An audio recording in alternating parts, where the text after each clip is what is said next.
All right. Thank you, everyone, for joining today. The 2021 Nature Mapping Community Pic-Luck. Wonderful to see have all of you join us, and what a wonderful reason to celebrate, to get people together. Citizen science and support of better understand our community, ecology of it, and how it functions is something that requires a whole community effort. And one of the wonderful things about the conservation community in this area is the way that everyone has truly stepped up throughout history to make this such a wonderful place. The reason this ecology and this area exists in the way it does today in its relatively pristine form is due in large part to the efforts of this community. And throughout history, people have stepped up, and whether it be Native people stewarding this land for thousands of generations, or in a more recent era, having people really put forth conservation efforts that has really driven this and has allowed us to have the robust wildlife populations that we have. So what better reason to get together than celebrating the citizen scientists who have really supported everything that the Jackson Hole Wildlife Foundation has been working to support since its existence. I'm Max Legdon. I'm the president of the Jackson Hole Land Trust. It is my pleasure to moderate this event today in celebration of all the citizen scientists in Jackson Hole and everything they've done to contribute.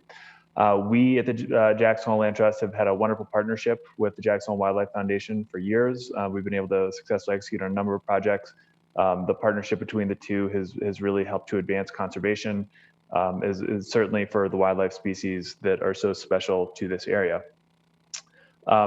We would like to also call out that the reason for this event is the inspiration of a very special man, Burt Rains, who unfortunately we lost this last year, but left an indelible legacy in this community of supporting not only conservation and the preservation of this amazing place, but also better understanding it. And I am most familiar, like most people, with Burt Rains through his work, through his publishing his articles in the newspaper.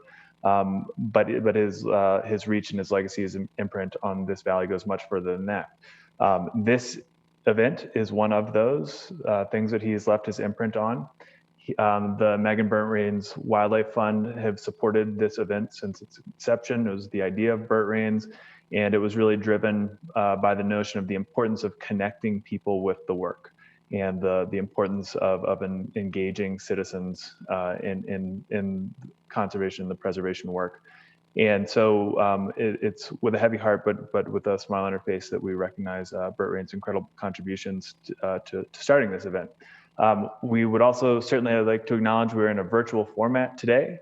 So thank you for everyone for bearing with us, whether you're watching us live or whether you're watching a recorded event after the fact. Nice to see you all. So without further ado, I'm going to start to move us into the program now. We are going to start by watching a film, Reconnecting Wild, and afterwards we'll hear from Jake Willers, who's the filmmaker, who will be able to kind of explain to us some of the reasons and the behind the scenes look at putting the film together. We're then going to move in. Renee Seidler, the executive director of the Wildlife Foundation, will then discuss the history of community science and the development of the annual Teton County Wildlife Vehicle Collision Database. We'll then move into a presentation from Amy Ramage, who's the Teton County engineer, who's been instrumental in helping us to utilize local funding to create some wildlife crossings projects that will enhance the wildlife in our community and improve connectivity. And then Dr. Hannah Speck will talk about her database and her study evaluating wildlife use of crossing structures that have been installed by WYDOT, Wyoming Department of Transportation. And then we'll follow up with questions and answers. So if people have questions, you're welcome to submit those questions. I believe you can do that through the chat, and then we'll walk through those questions at the very end of the presentation. So without further ado, I'll start us in on this introduction to this movie here. So we're going to see Reconnecting Wild. It touches on a subject that's very important in this community, which is wildlife crossings and building structures that allow for connectivity of habitat in a built environment. I think anyone who's lived here has seen both the horrible nature and the destructive nature of wildlife collisions, both from a human and wildlife safety standpoint. There's some horrible examples, but we've also have some of the most amazing examples of successes. The wildlife crossings, as you drive south up here, certainly into Sublette County, there's some truly incredible and incredibly successful structures that have been constructed along the way there. So this story, we're going to hear a similar story here in this film about a decades-long effort in Nevada and their Department of Transportation to recreate historic mule deer migration that crosses over a U.S. highway and an interstate in Elko, Nevada. And so the film will talk about everything that's gone on in that. I do want to give a warning before we actually start the film. There are some scenes in here which sensitive viewers might want to just know are coming up that show animals in vehicle collisions. So just a forewarning on that, but without further ado, I think we will start the film now. Thanks.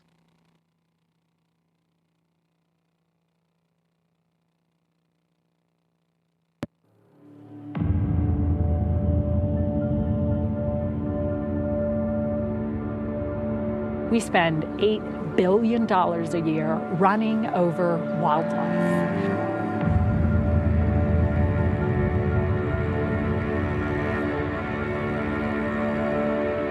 When did this become okay? If you took a fraction of that $8 billion, you take a quarter of it, and you invest it in crossing structures, this problem would be solved in a generation.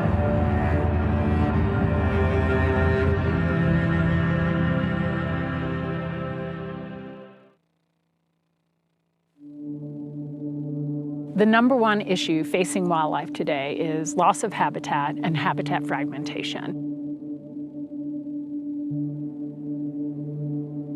One of the reasons that animals move is because they're not able to get exactly what they need where they are.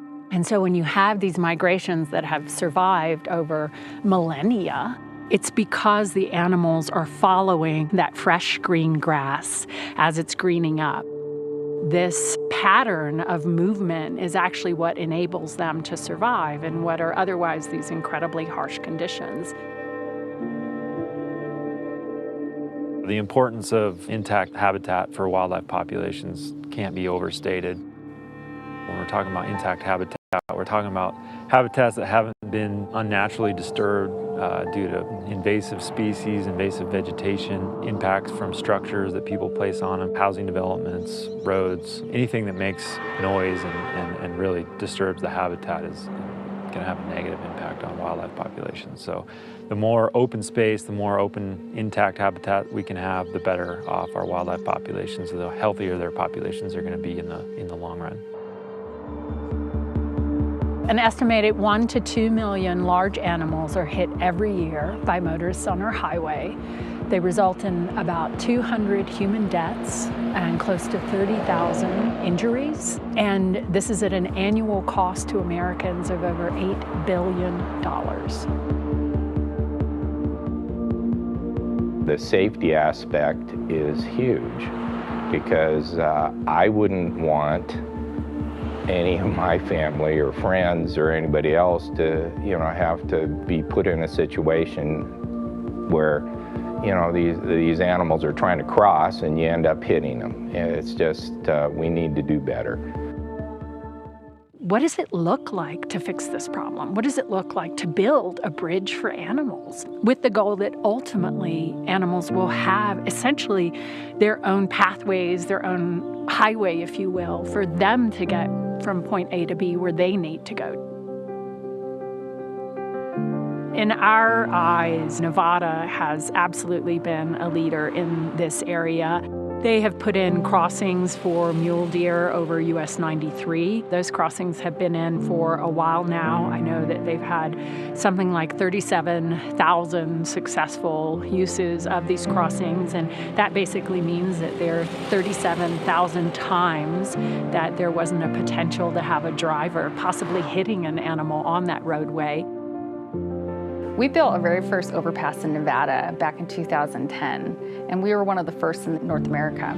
Since then, we've added additional 5 for a total of 6 across the state, 5 of which address the mule deer herd that pass through the Pequop Summit Mountain Range.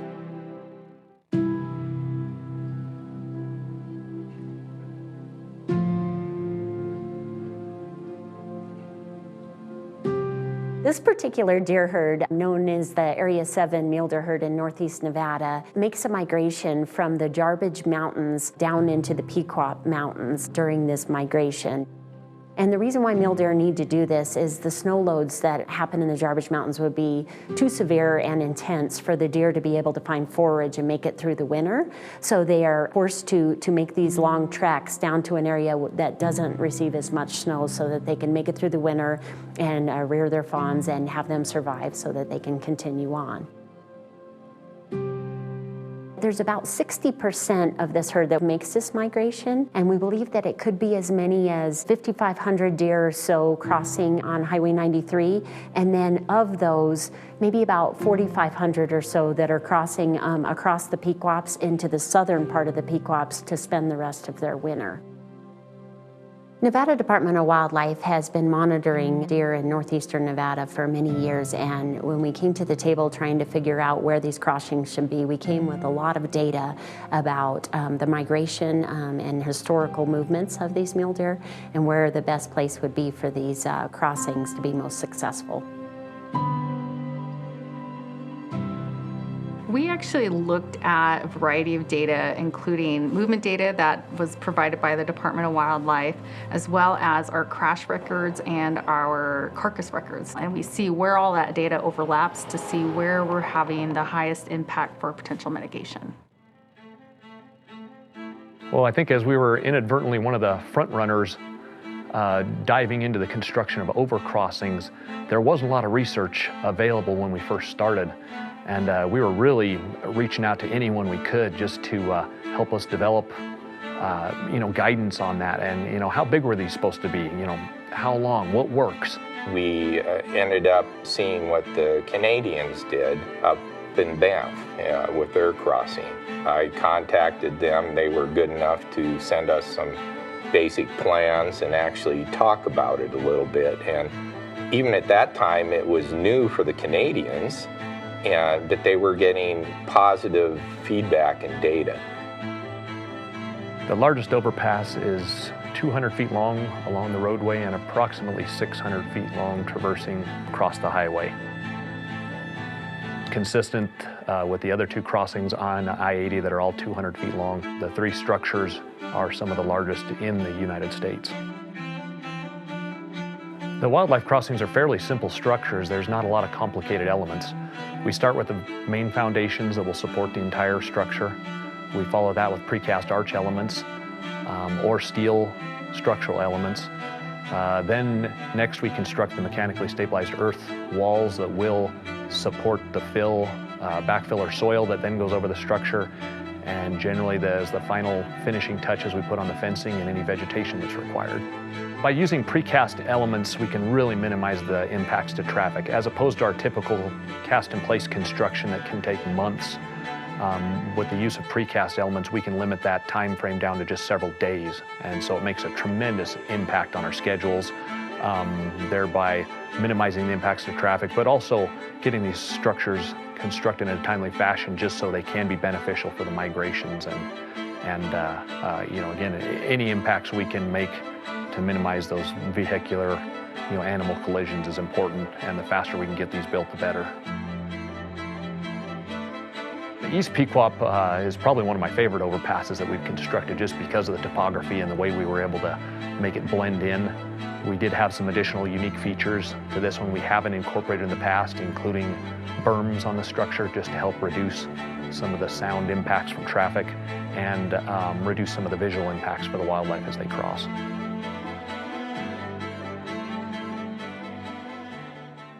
Some of the innovative things that we were able to accomplish on this project is dealing with some of the fence issues and funneling the animals to the structures. We try to use a 45-degree angle to allow as much of an openness ratio at the entrance of those structures and really funnel those animals to the most successful crossing points. We also utilized fencing at the end of our fencing project where we would pinch the fencing into the roadway, and we think that's really helped in reducing the number of collisions within the project limits.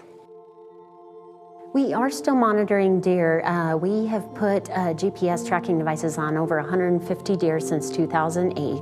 And so we were able to watch what the deer were doing before the crossings went in and then how they've been using the area since. And it has been a huge success. When the crossings first go in, the deer can get a little bit confused and a little unsure about the fencing. But once they've figured it out, we can watch where deer are almost on a string. They just go right to where the crossing is and use it without any trouble at all. I do think these structures should be part of an infrastructure growth plan in the future. And we as a department have already, I think, headed that direction. The initial crossings were obviously constructed out on existing roadways, but since that time that we started constructing some of these over 10 years ago, we have included them in roadway expansion projects, and it has become more of a component to our larger construction jobs to consider this up front, part of these wildlife and vehicular interactions, and how do we address that. And I think it has become more important to the department. When you put these in the right places, you are saving people's lives, you're saving wildlife lives, you're reconnecting these places that we call home that have been severed by roads. And again, properly placed at your highest priority areas, you're saving taxpayer money, because if you have a stretch that has about 5 or more deer vehicle collisions per mile per year, it actually costs society more to do nothing, just to let those animals die and let those people get injured, than it costs to put in a structure that's going to last 75 years, and poof, you've solved the problem overnight. You're saving people's lives, you're saving wildlife lives, you're reconnecting habitats, you're saving taxpayer money. Done. Solved.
All right, thanks everyone. We are fortunate enough to have the filmmaker with us, Mr. Jake Willers, and I'm fortunate enough to introduce Jake here. Jake is a TV presenter, a filmmaker, and the host of the Master Wildlife Filmmaking Podcast. Throughout his career, he's traversed the globe, immersing himself in many cultures in over 38 countries and filmed in some of the most inhospitable places on Earth. Intrigued by the natural world and its diversification, Jake utilizes his breadth of cultural and wildlife experience to produce fascinating and informative films to bring the viewer to feast at his table. Having grown up in a wildlife park that he then managed for many years in his early career, Jake gained a wealth of experience about and a passion for the natural world, which he now injects into his filmmaking. He's hosted over 30 wildlife shows, which have enjoyed success in 147 countries in the past decade, working with channels including National Geographic Channel International, Nat Geo Wild, Animal Planet, and Channel 5 UK. In 2007, Jake moved to the U.S. and formed NineCaribou Productions LLC, a production company dedicated to expanding people's knowledge of wildlife and the world around us. And Jake is here to share with us some of the behind the scenes on making the film. And I will pass it over to Jake now. Thanks.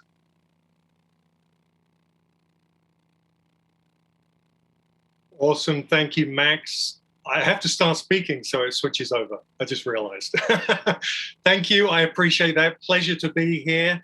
And I just want to say, I'm not sure how well, obviously, some of the sound and the audio came across. On our end, it was pretty choppy, but I did want to say that the film is available online. So if you want to watch it over again, obviously there's the replay with this video itself, but the video is also available online. So please go and find it and watch it if you want to see it again. I want to give you a little bit of background just on why the film was made, how I managed to film some of the scenes in there. Many of the questions I get when I do Q&As are very much about some of those shots. And so I want to fill in those gaps and kind of give you a bit of the behind the scenes. But first of all, I was asked to film by ARC Solutions and the Nevada Department of Transportation. I was asked to make this film because Nevada, as it says in the film, is a model state for these kinds of overpasses. Over the years, they have built many of these overpasses. They've had great success with them. And other states are now looking into, how Nevada did it and how successful they've been and whether it's feasible to do them in their states. And so they asked me, because I had a history of working in the state of Nevada and filming actually with the biologist at the Department of Transportation. So I jumped at the chance. And the reason I did was that there are not many conservation issues that you get a chance as a filmmaker to film that are kind of a closed loop, that have the issue and the solution so clearly defined.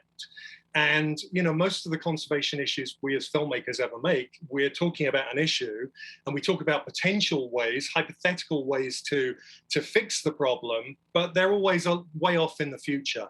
What I loved about this was there's a solution that works. It's showing that it works in places around the world. And it's really a case of us, being aware of that, taking note and trying to implement these ideas wherever they're needed. And so I jumped at the chance to make it. It was in my home state as well. I actually live in Nevada. You could probably tell because of my very Nevadan accent. But I'm originally from England and now live in Nevada. So I jumped at this chance. And I actually went out. I'm going to move over to share my screen now, and I hope this works. Let's give it a go. Yep, that's the one. Let's see. There we go. Yep, popping up. Perfect. Let me just press play on here. There we go. Okay, so I was intrigued to film this, and actually I should just say something about, we've been currently in 14 film festivals. We won at the Cordelia Film Festival here in Reno, Nevada, but it's had great awareness across the country and the world, and which is fantastic. That's what making these films is all about.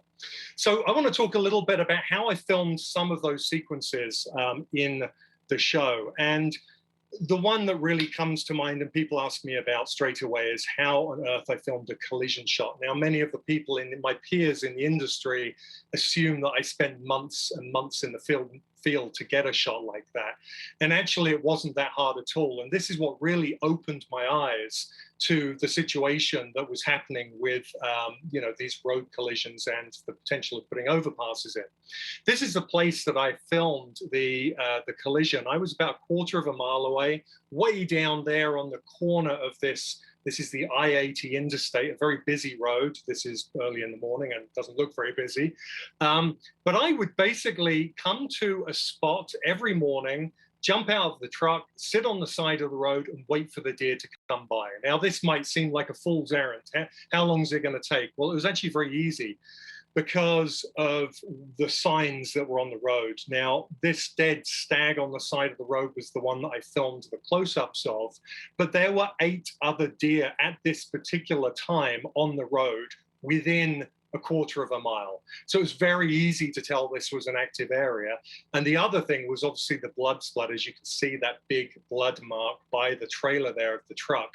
those were all over the place. Now, the Pequops is about 10 miles kind of over the summit between coming in and out of the mountain range. And this near the summit was very much a high activity area. So this is where I chose to jump out of my truck and film every morning. And it was not long before I filmed the collision sequence. We're not going to see it again, but it was not long before. It's about 45 minutes one morning that I'd been there, and I filmed that.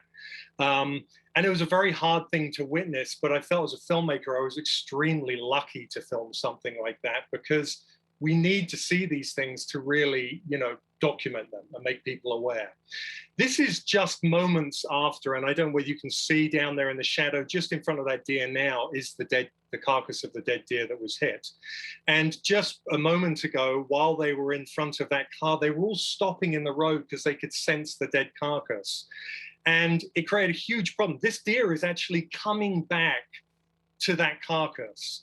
And you'll see what it does is it stops in the middle. This is in slow motion. That truck's doing about 60. He's trying to slow down. This deer turns back round and runs back in front of the truck, right in front of it. I filmed this over and over and over again on this morning. I must have filmed 20 to 30 deer almost being hit on that morning that I filmed the collision. And again, the dead deer is just in the middle of the road. Here's another deer. This was a youngster traveling with the deer that got hit, and it's coming back in front of these vehicles to try and see where potentially its mother is.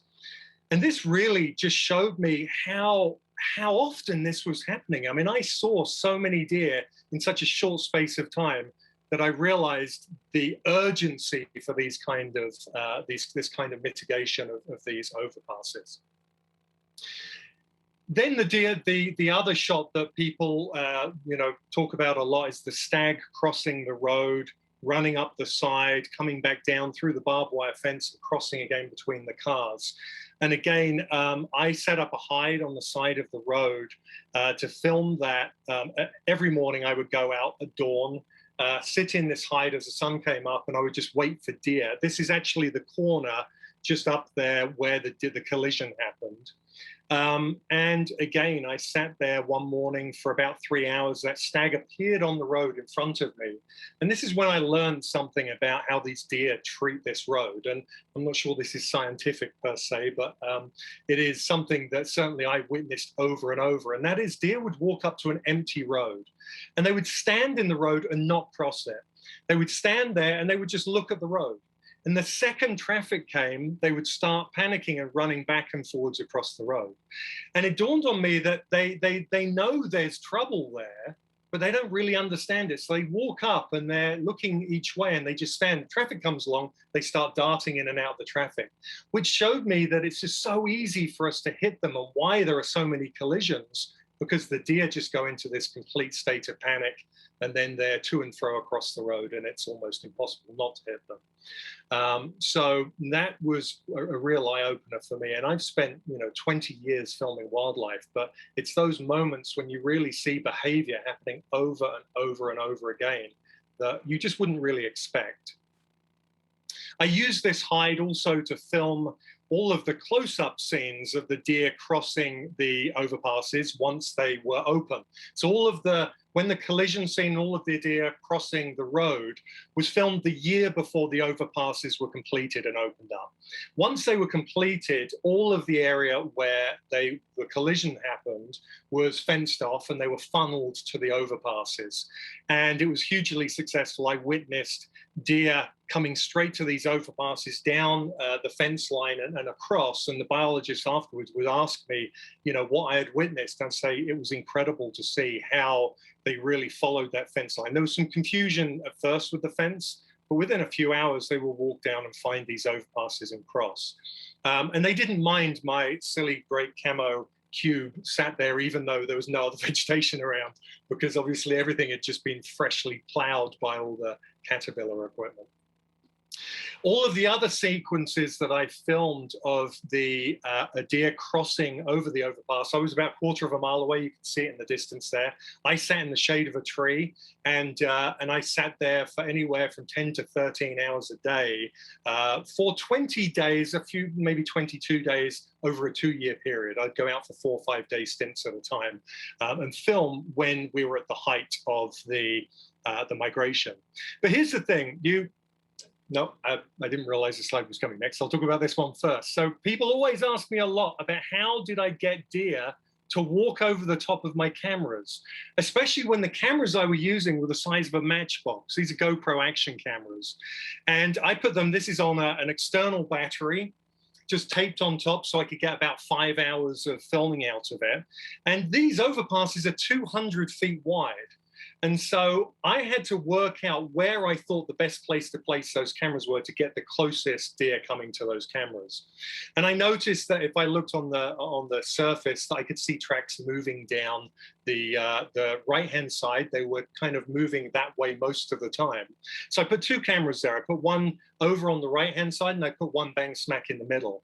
And every time I put a camera out, the deer walked over the top of my camera, which was astonishing. I mean, there was some judgment there, but I certainly didn't expect them to walk over the top. Every time they walked to and from, they were kicking the camera, and it's this big in a 200-foot space. So it was meant to be, I think, at that point. And as you can see there, they even stopped on top of the camera and waited there for a few minutes just looking around. So it was incredible to get those shots. Now, you would think that placing a camera the size of a matchbox would be probably the hardest thing to do to get deer to walk over the top of it or film a collision. But actually, the hardest thing over the period of time that I was filming was 4 weeks before the migration in 2018. I was on another shoot filming elk being captured by helicopters and having collars put on and released. And one of them jumped up, turned around, ran and hit me. I spun around and I snapped my lower right leg. And I ended up spending 3 hours in the snow waiting to be evacuated by helicopter. And this is me with crutches trying to get up to the overpass. This was my leg before and after being hit by an elk. And I now have this wonderful antenna in my right leg, so I get radio signals really, really well now. But it happened 4 weeks before I had to be out and film the migration. And one of the things I love about wildlife filming is I love the spontaneity about it. I love the randomness. I love the fact that we never know what we're going to get. We can go out and film for months on end and get nothing we need to make a film. We can go out for a few hours and get everything we need to make a film. And I love that inconsistency with it. I'm not saying I loved it so much, but my passion for being a filmmaker meant that 4 weeks after breaking my leg, I sat for 13 hours with my medical boot on with a very large bottle of painkillers, filming that overpass to make sure that I could get the footage necessary to finish this film. So here's the thing, why make these films? Well, impact is what it's all about, creating awareness and creating impact. A lot of films can create awareness and create, a certain amount of impact. But again, people ask me about this collision sequence, and it's upset a lot of people. Some people watch it and they're drawn to it and they want to know more. Some people are very much put off by it. But when I filmed that, I knew at that second that clip had to be in the show. And I knew that because I knew it's the only way to create awareness and impact, and no pun intended with impact. But the point was that my clients came to me and I said to them I had this, and they were a little concerned at first about putting it in. And I said to them, this has to go in because, look, if we explain about this situation with deer being hit on the roads, large mammals being hit, everyone possibly knows someone who may have hit an animal at some point. But we don't get the visceral, emotional feelings that we get when we see it happen. And when we see that, we can change people's minds, we can change their mindset, and we can draw them to action and make them take action and potentially get to change the things we need to change. And in this case, making awareness so people can act in their states and let pass legislation, to have budgets put in place to have things like these overpasses built. And so that was very much the goal of this show, this film, and we think we did that with it, and we're very proud of how much awareness it has created to this point. So thank you so much. Very much appreciate it. Again, the film is available online, so just search Reconnecting Wild. And I'm going to stay around, and I'll be available for questions after we get finished with all the presentations. Thanks so much. Thanks, Jake. Sorry, I'm going to just try and stop sharing my screen here. Apologies. There we go. Perfect. Okay, thank you, Jake. Very much appreciate that. And just as a reminder, as Jake just mentioned, if you do have questions, please send those in, and we'll try to run through questions and answers at the end of all of this. And Jake, wonderful to learn the process as well, and how that all came together. Fascinating.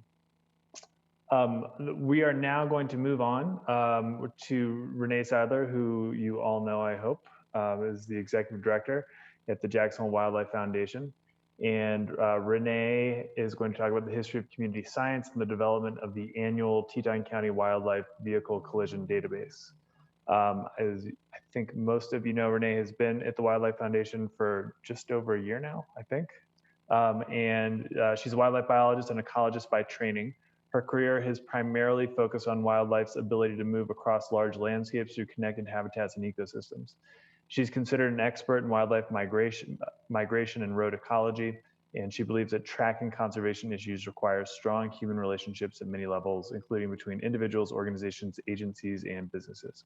At the Jacksonville Wildlife Foundation, Renee enjoys the passion and spirit of her team. This team includes staff, board members, volunteers, and partners working together to protect wildlife and habitat through the collection and synthesis of data and hands-on conservation projects. Community science and volunteer contributions have played an important role in Renee's past and current work, proving a cooperative effort that builds individual and community knowledge and enthusiasm about the natural world. And Renee is going to talk about a perfect topic, given that background, which is the citizen science efforts that the Jacksonville Wildlife Foundation has been leading in partnership with Teton County. Thank you so much, Max. I am also going to share my screen.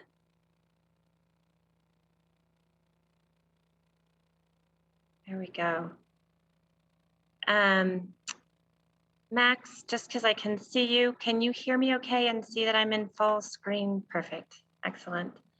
And I started on the wrong slide. How about that? Let me see if I can go back. Apologies. There. All right. Thank you, everybody. I had a great time out on the lawn this evening, chatting, getting to see familiar faces and getting to meet a few new folks. My understanding is it was so fun that some of those folks are going to watch this later, watch the recording. For those of you that are here this evening, thank you so much for taking time out and joining us. So yeah, I want to talk to you. I'm going to start a little broad and then come down into our Nature Mapping Jackson Hole program and how that relates to road ecology and our Give Wildlife a Break program. So I just wanted to start. Some of this is going to be old hat for a lot of you folks listening, but I do think or expect that there will be some folks that aren't so familiar with citizen or community science. I'll use those terms a little bit interchangeably. But so humor me while I run through just some sort of basics about really what is community science. And I pulled these quotes off the internet, but from very reputable citizen science, community science programs, and I just really liked the quotes. So I wanted to start off here with a quote from Cosmo Quest. Citizen science or community science is everyday people making it possible for questions to be answered through their contributions of work, data, and time. And SciStarter has stated that science needs more eyes, ears, and perspectives than any scientist possesses. And having a scientific background and trying to juggle research projects, multiples, sometimes at a time, with limited capacity, citizen science is an amazing tool and an amazing way for scientists and community to get together and learn from each other.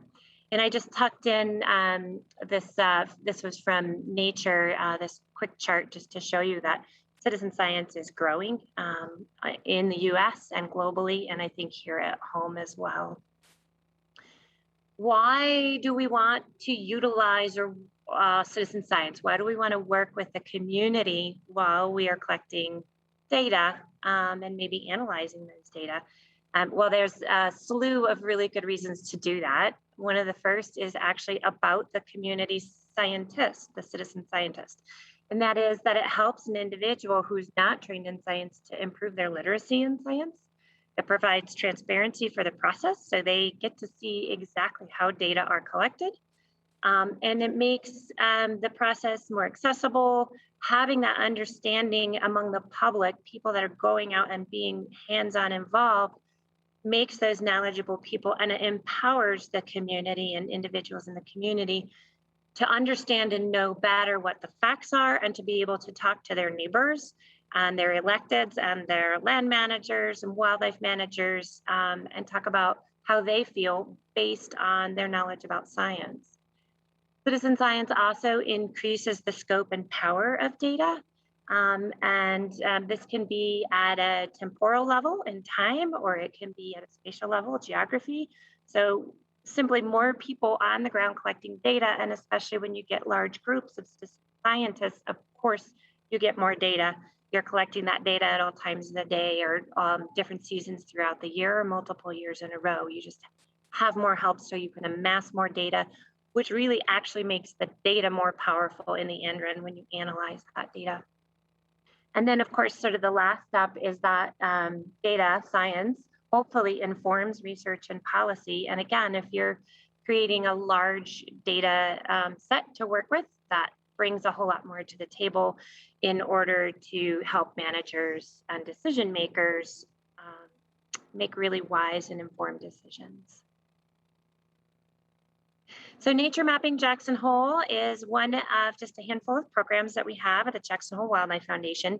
As Max mentioned, this was actually originally formed by the Megan Burt Rains Wildlife Fund, and that was formed in 2009.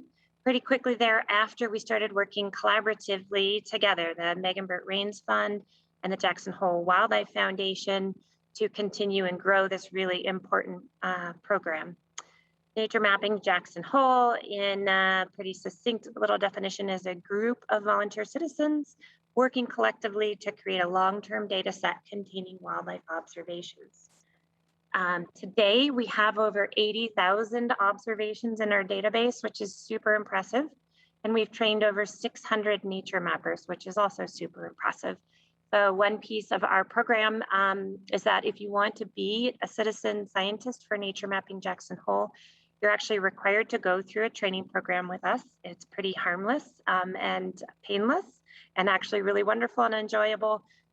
We've been doing this digitally since COVID, but typically we do these in-person trainings for 2+ hours, and we offer them throughout the year. We have a couple coming up, and so you should be in touch with us if you're interested in being trained, and then you'll have a login and you'll be ready to enter data on the behalf of wildlife.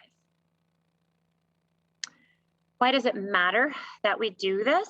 I'm not going to dive too deep into locally here why it matters, because our next two speakers are going to go into some specific reasons for collecting citizen science data. But I did want to talk about super briefly our partners that are really important to us and our receivers of these data.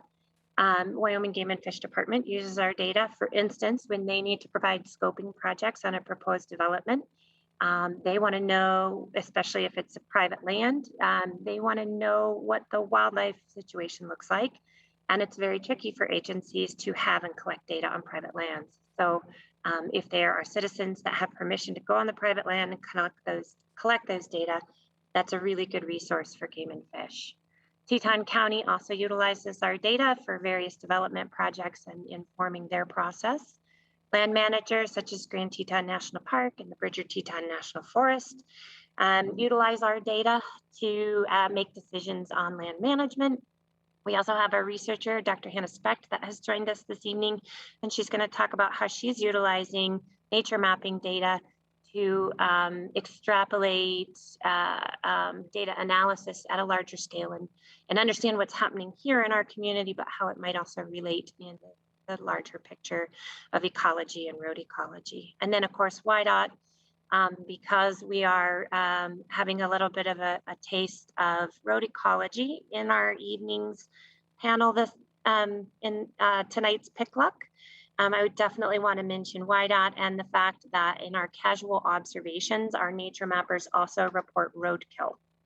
And I find this, having a strong background in road ecology, incredibly important, actually just as important as collecting and reporting live sightings of animals. So I do want to talk just a teeny bit about wildlife vehicle conflict. And I say conflict instead of collision because conflict is more encompassing. So yeah, we're all concerned about and familiar with wildlife vehicle collisions. In fact, in the state of Wyoming and most of the US and probably most of the globe, wildlife vehicle collisions are rapidly increasing as we put more and more vehicles on the road and more roads on the earth. The next few tables I'm going to share with you, or charts that I'm going to share with you, I actually gleaned these out of the Wyoming Wildlife and Roads Summit that just happened last month. It was really wonderful, and I pulled some stuff out of Corinna Regina's talk that I thought would be really helpful for our discussion this evening. So this is a chart of wildlife vehicle collisions over time in the state of Wyoming. I also, now to talk about beyond just collisions, this wildlife vehicle conflict piece, this is Corinna's chart or graph, if you will, or picture, that really helps drive home the fact that it's not just about the collisions, the deaths of animals and the risk to the drivers, it's also about a functional and connected habitat. And so what's happening in this picture here is that as traffic volume increases, we are getting an increased number of collisions only up to a certain point. And then once you put enough vehicles on the road, your wildlife vehicle collisions actually decrease. And that is because there are so many cars on the road that the animals are no longer choosing to cross the road. It is too risky from their perception. And Corinna has actually recently done research right along these lines. And she has discovered in Wyoming with mule deer that traffic rates, anything greater than, I'm going to call it less than 1 car per minute, is often unpassable for mule deer to get across the road. So if you've got a car going by less than once a minute, a mule deer is more likely going to choose to not cross the road. So this is pretty serious habitat fragmentation, and it's severing our populations of wildlife, even if we're hitting fewer animals on the road. And just to drive this back home to Teton County, this is actually from the Wildlife Crossings Master Plan, and it may be a little bit small for you all to see, but if you say that 1 car per minute, if you turn that into a day, that's 1,440 cars per day. That's that number of cars going down the road that feels unsafe for wildlife to cross. 1,440 cars per day. Wyoming 390, the village road, sees on average 7,000 cars a day. South Highway 89 on average sees over 13,000 cars per day. And Wyoming 22 between Jackson and 390 sees 23,000 cars per day. That means that there's a behavioral reaction in animals and they're less likely to cross the road and connect to their conspecifics, the rest of their herd population. So how has your data reporting of roadkill been used up to date? Well, I think a lot of you already know, those of you that maybe are new here, Max had mentioned that we put out an annual report of wildlife vehicle collisions and crashes. That report helps inform us at the Wildlife Foundation, WYDOT, the county, et cetera, in all of our mitigation efforts to try to reduce wildlife vehicle collisions and to try to make the landscape more permeable. Signs on the road. So we put out fixed speed radar signs. We put out these variable message signs. These data fed right into the Wildlife Crossings Master Plan that the county had done several years ago that prioritized 10 different mitigation areas in the county for reducing wildlife vehicle collision and putting in crossing structures. And this information has also motivated our local voters, our folks that vote, to say, yes, we want the 7th penny of our tax to go towards wildlife crossings. And this all comes back to, this is a wildlife vehicle collision hotspot map. These are the kinds of things that we put into this report. This comes directly from your data. It's a combination of your data, crash data from WYDOT, and some data from Game and Fish. And this is a hotspot map for moose, and this tells us where the worst places are in the county for moose vehicle collision, where we might want to put our dollars for mitigation. Where are we going in the future? I apologize, I didn't get a picture of Hillary Turner in here, but I do want to mention we just hired a program coordinator for the Jackson Hole Wildlife Foundation. This is a brand new position. We're super excited. Hillary's been with us for just a month now, and she's amazing and fantastic. And she is going to be working a lot in our nature mapping program. If you haven't had a chance to meet her yet, please introduce yourself. Hillary is growing our recruitment and engagement in nature mapping.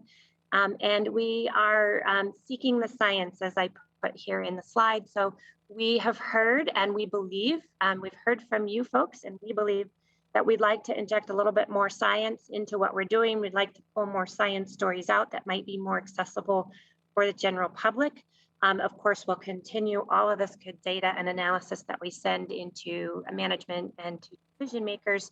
But it'd be nice to be able to communicate that a little bit more to the community as well. And then we've got a couple new projects.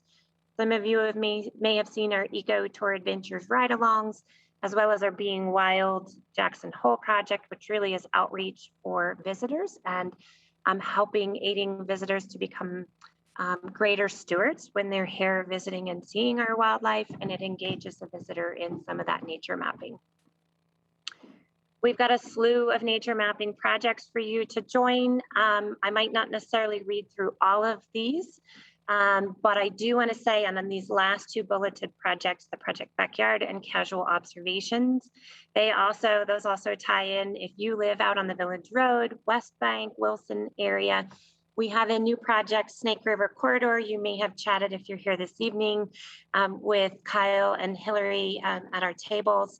But the Snake River Corridor project just got launched, and we are going to go do a special training for folks that live out there, because we'd like to do some focal data collection along the Snake River Corridor.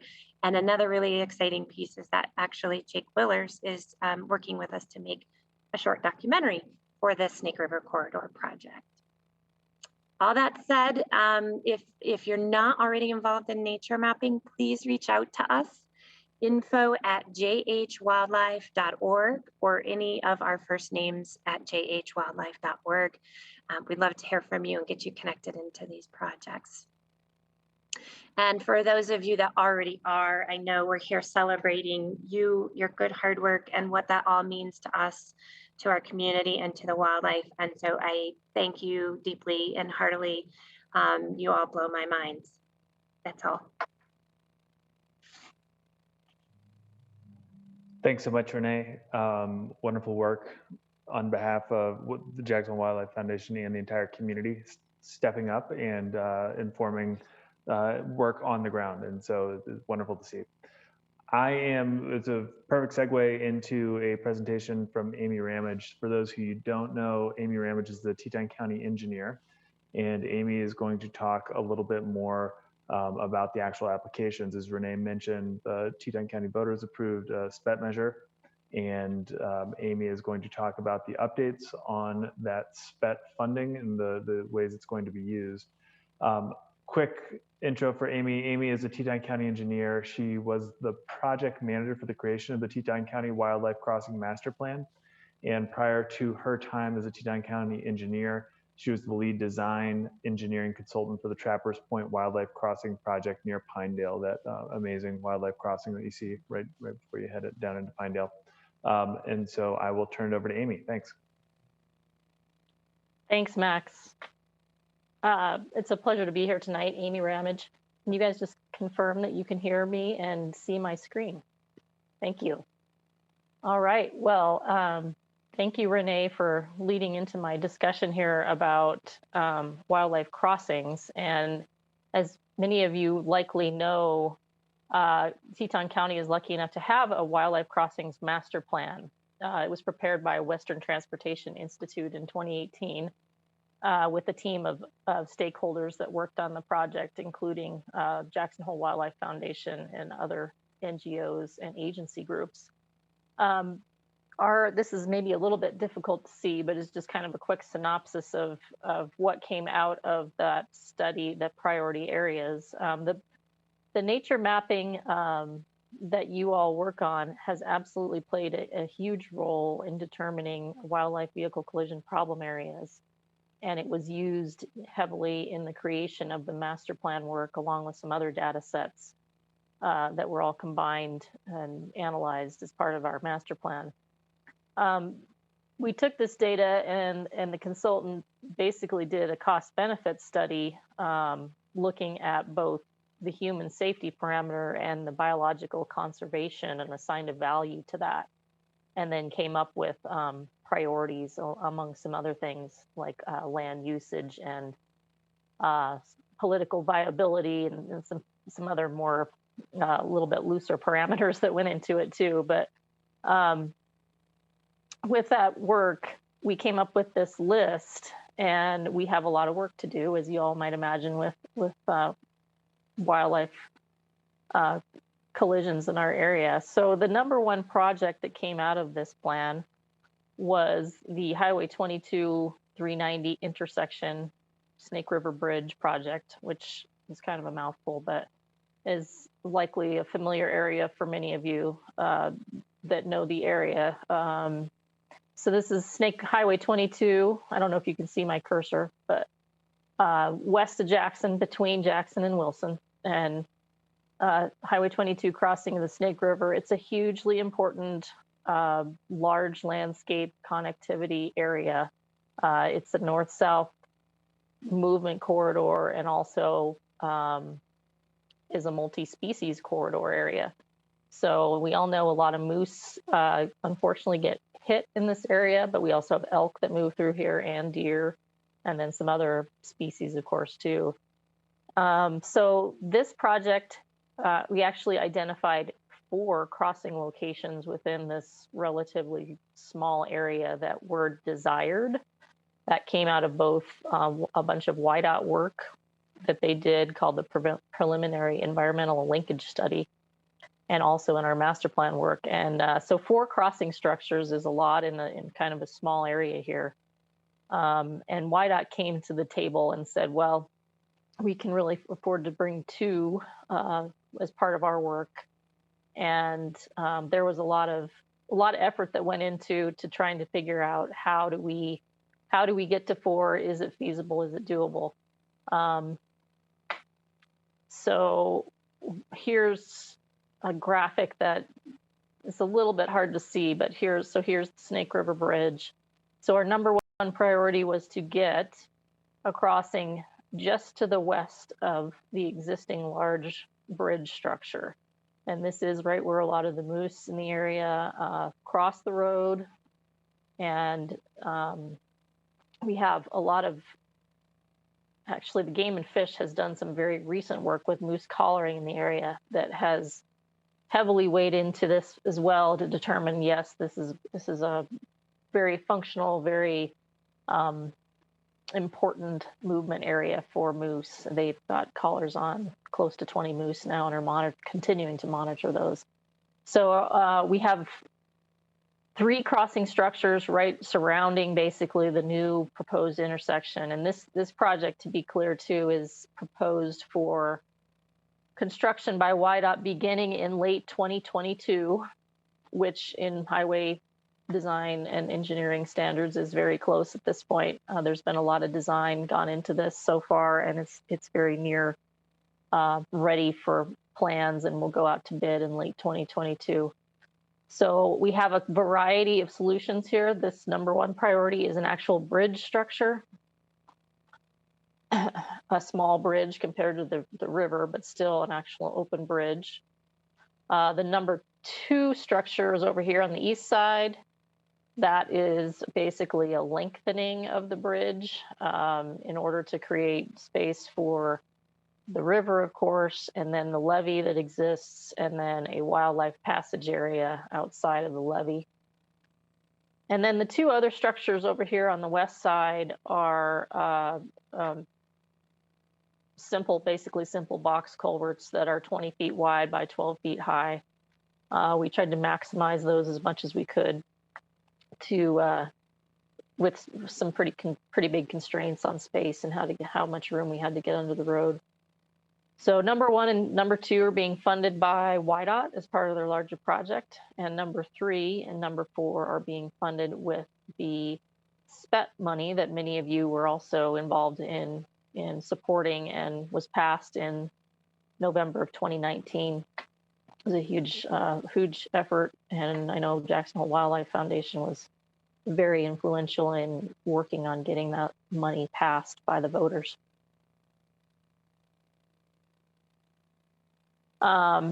Yeah, so I kind of got ahead of myself here. This is just a summary of the collaborative method of funding for this project. One other note about that is we're also utilizing a relatively newly created source of funding with the state of Wyoming, where we're depositing, as we collect SPET money specific for this project, we're depositing it with the state of Wyoming and the Wyoming Wildlife Natural Resource Trust. And that enables us to potentially get matching funds from them when we're ready to expend those big chunks of money during construction. That will be determined once we get a little bit closer to expending those, but I think there's good opportunity for matching funds from that special fund that the state's created.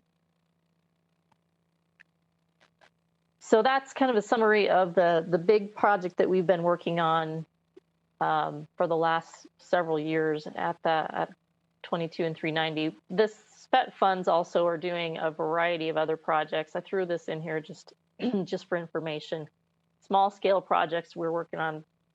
You probably have seen some of the silhouette signs that have gone up around the area. And we also have some signage projects and some just informational projects that are in the works at this time to help with various wildlife issues that I would consider more of a smaller scale content than some of these bigger crossings projects. But then in the hopper, we have some really large scale, exciting projects in addition to the one that I spent most of the time discussing here. But in the master plan document, we have priority locations at North Highway 89 along the Elk Refuge, Highway 22 a little bit farther east near the Bar Y Tribal Trails area. The Teton Pass area is also within the priority list. Some more street lighting on Broadway. Broadway right here in town is one of the biggest hot spots in the area, actually, for just daily movement. Those deer are moving back and forth from going down to Flat Creek and then using the hillside habitat on a daily basis. And at night, I've actually seen them personally be hit, not even at nighttime, but in the daytime. But we're hoping that lighting is a potential there, and we're working with the town of Jackson on that, the very preliminary stages of that. And then we also have some money allocated within our budget for SPET for aquatic crossings, and we're working with a team of NGOs, Trout Unlimited, and some other stakeholders on identifying specific locations for those funds for specific to aquatics. So that's all I had for the moment. Happy to answer questions at the end. Thank you for having me. Thanks so much, Amy. And again, just another reminder, if you do have questions, just make sure to submit those and we will get back around a Q&A here at the very end. The final panelist we have today is Dr. Hannah Speck. And Hannah's going to talk about her postdoc work involving the Wildlife Vehicle Collision Database to evaluate wildlife use of 2 crossing structures installed by Wyoming Department of Transportation in late 2019 on Highway 89 just south of Jackson. And Hannah Speck is an outdoor enthusiast and a wildlife ecologist intent on supporting wildlife management through meeting direct needs for analysis of monitoring data and designing objective-driven data collection. She hails from a rural New England family farm, now calls Western Montana home, and carries a deep appreciation for how the natural world acutely affects lives and livelihoods in both places and the world round. She enjoys tracking seasonal changes through exploration by foot, bike, ski, and canoe, and has been known to claw hammer on a banjo when one is kicking around. As a fellow banjo player, I will abstain from the necessary banjo jokes and just turn it over to Hannah. Well, thank you all so much for having me. It's truly a pleasure to join you all this evening. And I want to note that my job as a wildlife data analyst, really one of the special parts of it is getting to bring initiatives like this full circle. So a lot of work gets put in on the front end to understand how to execute projects for wildlife conservation. And part of my job is to bring that information full circle on the back end so we understand the effectiveness of those efforts. And so it's a real treat to join you all today. As Max mentioned, I've been working with WYDOT and the University of Montana to understand what are some of the impacts of the fencing and 2 underpasses that have been installed south of Jackson on Highway 89 South.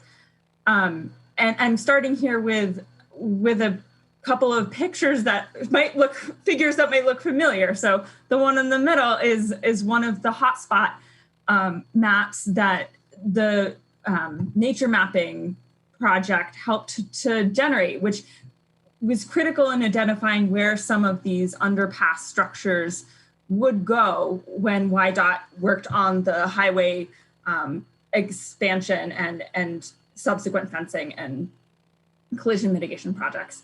And you can see from the arrows on the screen that I'm pointing to 2 specific spots.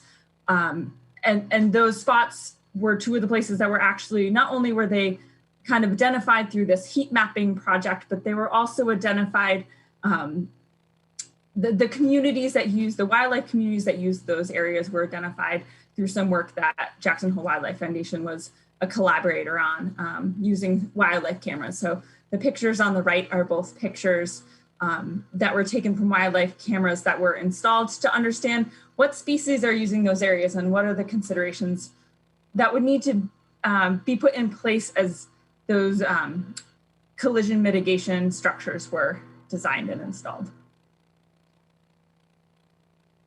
I have to figure out how to move this forward, apparently. There we go. So this is the same map again in the center, but this is with the newly installed crossing structures. So on the top picture, you have a structure that's near the WYDOT yard that's to the east side of the highway. And this is what the structure looks like finished just this last year. The structures were both completed in late 2019. And so they've been operational now for almost a year and a half. And the Flat Creek Underpass, similar to what Amy was just talking about, this underpass, this bridge already existed, but the area on either side was widened so that it is a clear trajectory for wildlife passage under this bridge. So these are the 2 new wildlife crossing structures or underpasses that have been operational for a year and a half. And I'll mention some of what we've learned about looking at the monitoring from those 2 structures for the first year and a half in a moment. I want to note that the project to mitigate wildlife vehicle collisions extends from this orange arrow on the north side of the screen, or the top of the screen, north side of the map, to the orange arrow at the bottom side of the map. But some of the data I'm going to be talking about only pertain to the first winter, and the entire section of construction is still underway. So we're starting to see the effects, the benefits of those changes in the north section of this area of construction, and some of those benefits are yet to be realized in the southern section of this area. I also want to note that there's a section of fencing that's gone in, which, as you know from the video, it helps animals to find the crossing structures. So crossing structures we know are not as effective without that fencing. So here's a figure of the collisions from the last 5 years, or the 5 years preceding the first winter that the 2 crossing structures were installed. And I've divided on the right-hand side in the map, you can see all the collisions in the section to the north of the area that was fenced where the crossing structures are. The green are the collisions in the area where the fencing was installed and there were 2 crossing structures, and the yellow dots are to the south of that area. And I've divided up into these 3 areas because it gives us some comparison of collision rates spatially as well as temporally. So in the figure on the left, you can see, again, those same colors, the purple, the green, and the yellow repeated. And you can see that there's a huge amount of variability year to year in the collision rate, so collisions per kilometer, specifically during the winter season when we have more elk and mule deer moving through the area. But one thing we're able to tell, even just from that first season post construction of the fences and the 2 underpasses, is that we're already realizing a reduction in the collision rate in that fenced and underpass area. So if you look at the first year post-construction relative in the fenced area relative to the previous 5 years, we realize about a 3.8-fold collision reduction, whereas in the unfenced areas to the north and south, we're only realizing about a 1.2-fold reduction. So just some interesting things that we're seeing already, even just in the first year. And we know that animals take years to adjust to these changes. So we actually expect some of these behavioral changes for animals to take quite a number of years, more than one. We're looking forward to seeing what happens as we get subsequent years of data pulled together. And I'll just mention a couple of things that we've realized with the underpasses. So the underpasses are also being monitored, and because of the great work that's been done by Jackson Hole Wildlife Foundation and collaborators, we're able to look at how some of the animal use of these underpasses has changed since their installation.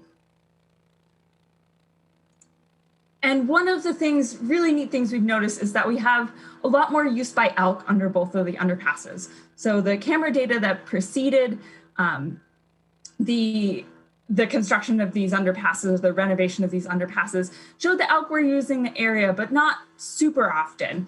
And we see elk using these underpasses frequently. And that's a cool thing to see in just the first year and a half. We also have seen moose using both underpasses. And one of the animals that we hadn't seen in the pre-construction monitoring were mountain lions. And I'll just say, we rarely see them during the day. This is the only photo of a mountain lion moving through the area in the day. But there's a short season where we've seen some mountain lions using the underpasses.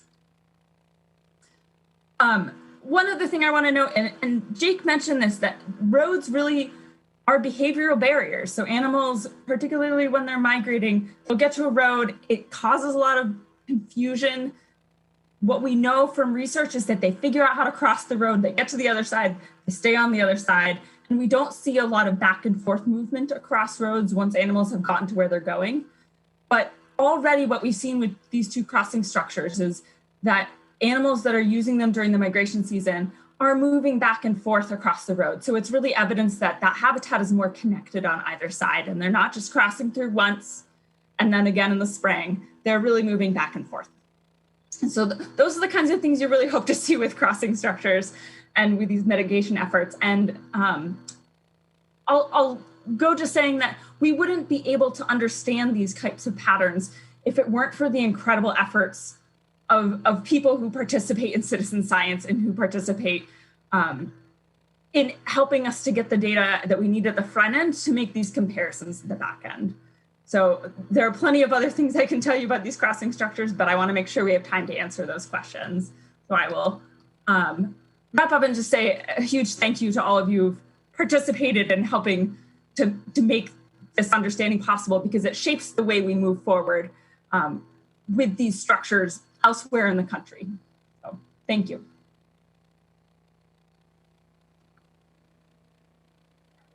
Thanks, Hannah. Let's see, Hannah, I might have to get you to stop sharing your screen, I think. Awesome. Yeah, thank you, everyone. Just a reminder for anyone who has questions out there, please feel free to submit them. And I think those will come into the chat. And while I think people are sending them to me, I'm actually going to start by asking a question just while I have the floor here of all of you. One thing I think just that I noticed through all of the different presentations is the importance of storytelling. I think we aptly started with the storytelling with the film. And Renee and Amy, you both referenced telling the story through, in order to raise SPET funds and to get the future projects engaged. And Hannah, you referenced this and sort of the images there in your presentation as well. My question to all of you, and I think there's probably 4 unique perspectives here, is what is the importance of storytelling, and how do we engage everyday citizens in telling the important stories that need to be told in order to advance this sort of work?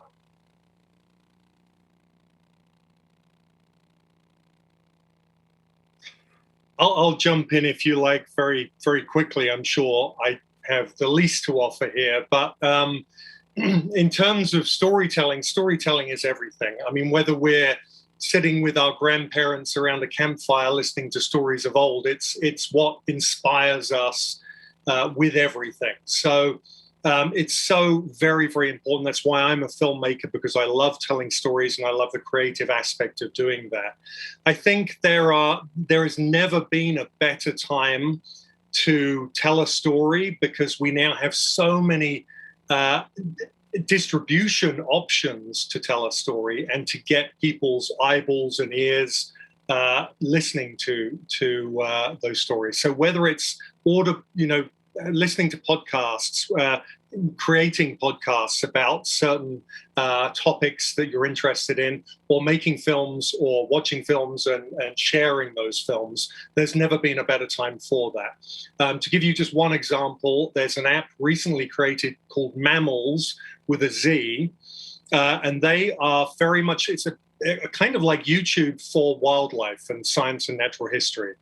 And what they're doing is they are moving towards live streaming for very much anyone who wants to do it, especially biologists who want to live stream their work in the field and get more eyeballs on what they're doing. And I think that is just the beginning of what is to come. I think right now there's an overload of information, but slowly we narrow down what we're interested in and we pick where we want to get our information from. And, having those sources out there is, this is, as I say, the best time for it. So that's all I'll add. Renee, can I pose that question to you too? Yeah, thanks, Max. That's a really good question. And with someone who was raised in part by a scientist and became a scientist and has a brother and sister that are in science fields, I would say that scientists are a little bit notoriously maybe not so good at storytelling. But I think I'm really glad you asked it, because it is so important to what we do. If we're just, operating in our own box, collecting data and publishing, or even just, writing reports to try and inform management, that might be some of the hiccup where general public individuals have a hard time understanding the importance of science and really understanding science. So I think the storytelling piece is incredibly important. For some of us, it's something we have to learn how to do. And I encourage everybody who thinks they need to learn. And I think it's also a really important piece of that citizen science, community science piece of sort of that transparency and talking to your neighbor and talking to the electeds. People hear better when there's a story. And if you're a citizen scientist and you're out in the field and you're hands-on, maybe you're helping at the map station and you're doing bird banding and you actually get to handle a bird, or you're out working on a fence, or on one of our fencing projects, whatever. That's where you get those stories, and that's the best way and one of the best ways to communicate the science piece to your peers and to the people that are making decisions. Thanks for that question, Max. Hannah or Amy, either of you care to chime in there? Sure. The thing that immediately jumps to mind for me is that wildlife has stories, and part of the treat of being a biologist and a citizen scientist and a scientist is that part of my job is watching those stories unfold. And maybe my ability to turn those stories around and share them, I don't think that's my expertise necessarily. I'm one of the people who needs to get better training in telling a good story, but getting to realize that the stories are happening all around us if we take the moment and enjoy them means that our everyday conversations get to include all of the things that we've observed while we're out and about, and that we really get to hone our attention to understand and see things that we might not see otherwise. Amy? Yeah, I like that, Hannah. And I think one thing I would tag on there is just that we're lucky here in Teton County to live in a place where we have all these charismatic animals. And, you know, it's not an everyday thing or or necessarily even a common thing where people get to live and interact with these animals, you know, in a daily basis in a real meaningful way. And I'll just add, Hannah, for me, the work that you do is such a key part of the story because, you know, people like Renee and I, that there's a lot of tedium in like all the upfront work, right? And all the meetings and all the work that has to go into planning infrastructure. And when we get to see those back end stories, when, you know, those pictures, those camera captures that you guys get, it's so fulfilling for us that spend years planning something and we finally get to see the elk go through the bridge or the tunnel. So thank you. Okay. Thank you all. Your first question we have for you that's not for me is, okay, there's a bit of a background here. As the daughter of a research scientist, I got a front row view growing up of how the general public often didn't understand how research really works or what scientists in the field were doing. How has the growth of social media changed public understanding of the work you're doing, and has it been a benefit or a challenge? And I will let whomever feels like they have the best answer to that go first. Renee. Yeah, I am happy to try. I don't know that I have the best answer, so I'm not a big social media person, and Kyle Kissick is our communications manager, and he's amazing. So I'm trying to channel Kyle right now. I think hopefully Kyle would agree. Social media has been a huge benefit to us as a nonprofit organization because except for me and the folks like me, there's really a big audience, a group of people that really tunes in and taps into social media. And that is their number one means of communication. So I believe, if I'm answering the question correctly, I think it's really helpful as another communication tool. Hannah, I saw you unmute as well. Do you have an answer there? Yeah, I think one of the things that we've really come to appreciate in this last year is that we have much greater, so many more tools for explaining how decisions are made based on data. And frankly, the pandemic has given us a lot of opportunity to kind of delve into not just understanding that there are people who research vaccines and there are people who research this or that, but what it is that they're doing and what are the steps along the way. And I think the same can be said about wildlife work, that with a whole suite more of tools, there are a lot more ways to find out what folks are doing. And a lot of folks are doing a really nice job sharing the various steps of the work that they do. So be that through incredible science communicating channel, the YouTube channels. I'll mention Minute Earth as one of my favorites that are really kind of representing research by working with the scientists to tell their story of the work that they do, or lots of folks who are tweeting their research as they're doing it. There are just a much greater variety of ways to understand the nitty-gritty parts of how you start with a question, figure out what data to collect, and move in the direction of answering that question. Jake, do you care to tackle social media there?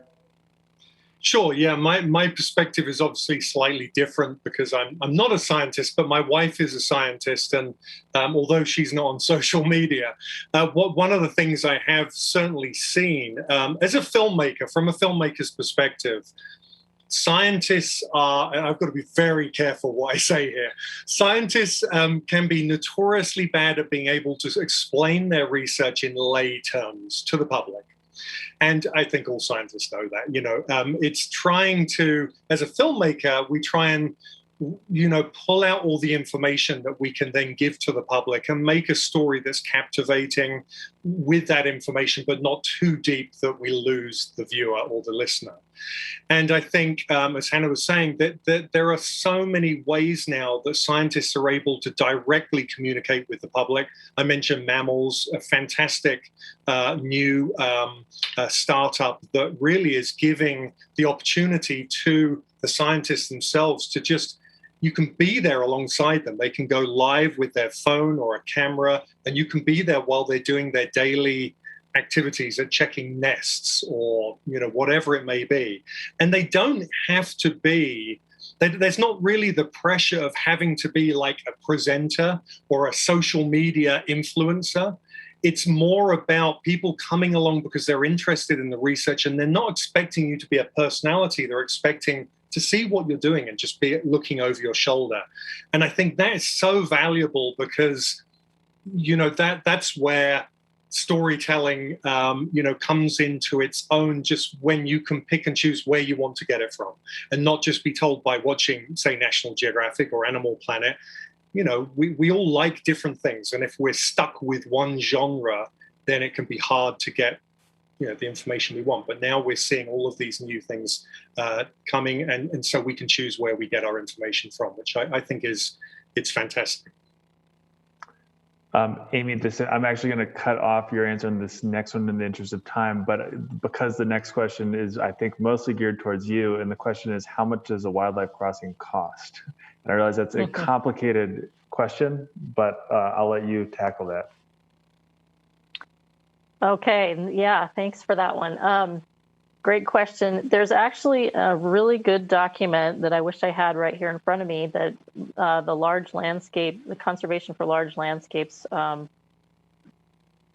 don't want to say produced, but they wrote, and it has some really good summary information. But it's highly dependent upon the site, of course. But for example, the Trappers Point project, which was built in 2010, so it's already 11 years old now. That was a $10 million project at the time. That's 2 overpasses and several underpasses combined. In very broad terms, an underpass is roughly $500,000 to $1 million, and an overpass, I would really hate to speculate because it is very site dependent, but it's several $1 million. And Hannah, I don't know if from your side, if you might have some insights on that one.